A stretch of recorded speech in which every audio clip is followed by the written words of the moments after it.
The Young Communist League of South Africa notes with serious concern the findings of peer-reviewed research from University of the Free State confirming that sanitary pads and pantyliners sold in South Africa contain chemical linked to hormone disruption.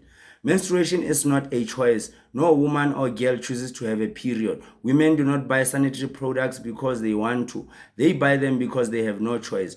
These are essential commodities used by women and girls across South Africa day in, day out, month after month. This research tested commonly available sanitary pads and pantyliners, including products marketed as organic and chemical free, found hormone disrupting chemicals in this product. This confirms what we have suspected for a while. The market is saturated with products whose safety is not guaranteed, while consumers are misled by deceptive marketing claims.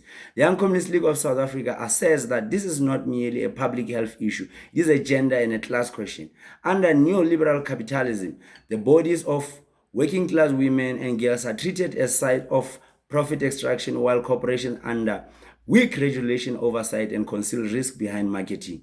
Working class women do not have luxury of choice in market structured by inequality. The burden cannot be placed on consumers to decode chemical risk. The responsibility must lie with manufacturers and state to guarantee safety, transparency, and accountability. In light of this finding, the Young Communist League of South Africa is taking legal action, possible regulatory, consumer protection, and constitutional interventions, including action against manufacturers' failures of oversight by the state. The health and dignity of women, girls can never and will never be treated as negotiable. The Young Communist League of South Africa therefore demands that government must urgently commission comprehensive independent testing of all menstrual products sold in South Africa and publicly release the finding in accessible languages without commercial secrecy or delay.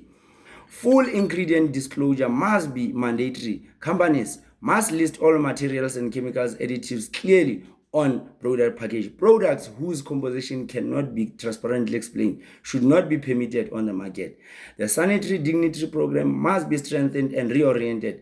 Public procurement must prioritize safety, verify standards and quality, not lowest cost. Poor and working class girls must not be used as dumping grounds of inferior potential harm products. National standards must be urgently updated to include mandatory chemical safety checking. Products that fail safety threshold must be withdrawn from the shelf, and enforcement mechanism must be strengthened with real penalties. Deceptive marketing practices must be regulated. Claims such as chemical-free, non-toxic, safe must be prohibited unless independently verifiable, and accredited people have ascertained that menstrual products are basic necessities and safety must not become a privilege on a class.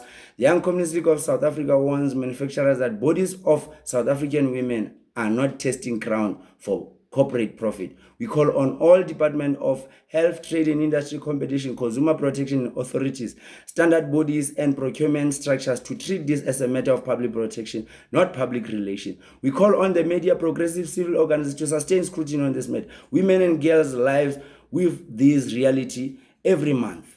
The Young Communist League of South Africa will advance the struggle in communities, schools, workplace, and all platforms of working class organization. 2026 is the year of the Young Communist League of South Africa, where we intensify the call for full zero rating of all menstrual products and related essentials. We will escalate this campaign as part of the broader struggle against the commodification of women's biological needs and the exploitation of working class households. The Young Communist League of South Africa will advance this struggle in communities, schools, workplaces, and all platforms of working class organization. We will not be silent while corporate profit is extracted from women's bodies. Enough is enough. It stops today.